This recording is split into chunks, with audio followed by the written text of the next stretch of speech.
This is the Excellent Sports Adventure.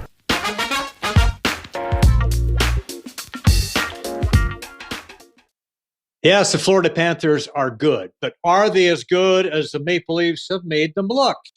In a game that was pretty much a must-win scenario, things started out well, 2-on-1, Dade Kemp to Sam Lafferty. The Leafs had the lead a couple of times in the game, but the Cats battled back in overtime. Leafs standing around. Anton Lundell spots Sam Reinhart. Joseph Wall, who came in for the injured Ilya Samsonov, is caught looking the wrong way. Florida wins 3-2, and they can complete the sweep.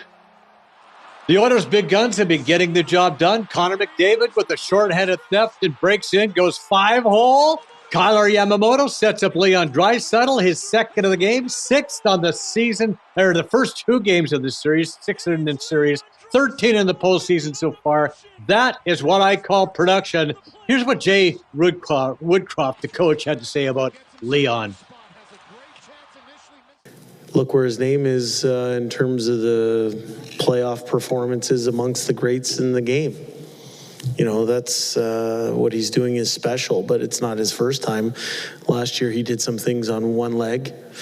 You know, I saw him much earlier in his career, you know, put up some really good numbers as well during a playoff run. So surprised? No. More appreciative. Unfortunately, they did get whipped in Game 3. Well, after being swept by the Red Sox at Fenway, the Jays were able to get back on track in Pittsburgh. The offense clicking, certainly. Whit Merrifield with a fly ball that's going to carry right out of the yard. Merrifield's first homer of the year is a 3-run shot. Yusei Kikuchi gave the Jays another terrific start, allowing 4 harmless hits over 6 1/3. The Jays dropped 10-1 to sweep the series. Next stop, Philly.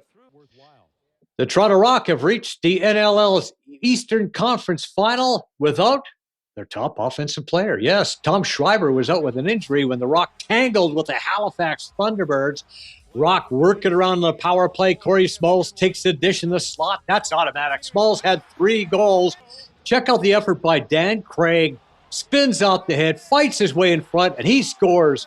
Zach Mans takes the feed, cuts the middle, whistles it home for the hat trick. The Rock roll 15-11. They're off to next weekend's conference final. Here's Zach Mans and Coach Matt Sawyer.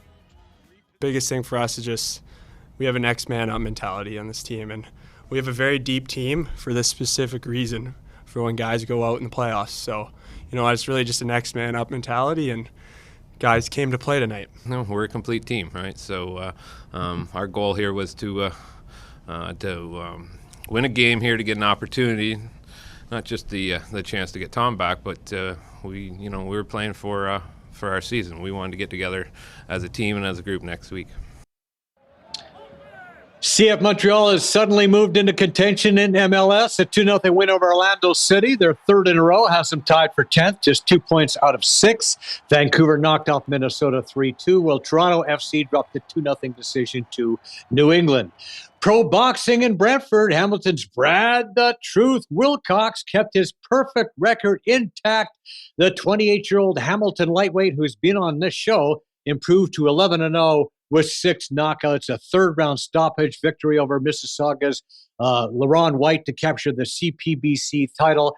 Marco Salai and Jennifer Williams also won their bouts. The Canadian Horse Racing Hall of Fame has welcomed 8 new members to the hallowed halls this summer. Christopher Roux gets a nod.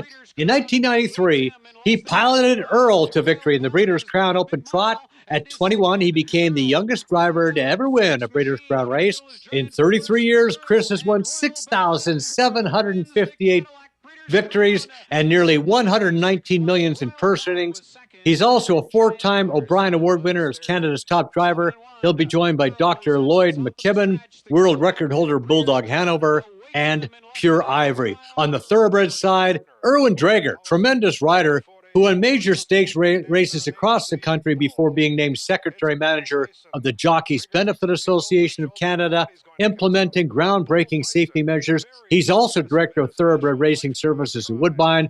Drager's joined by Glenn Sakura, Pink Lloyd, and Formal Gold.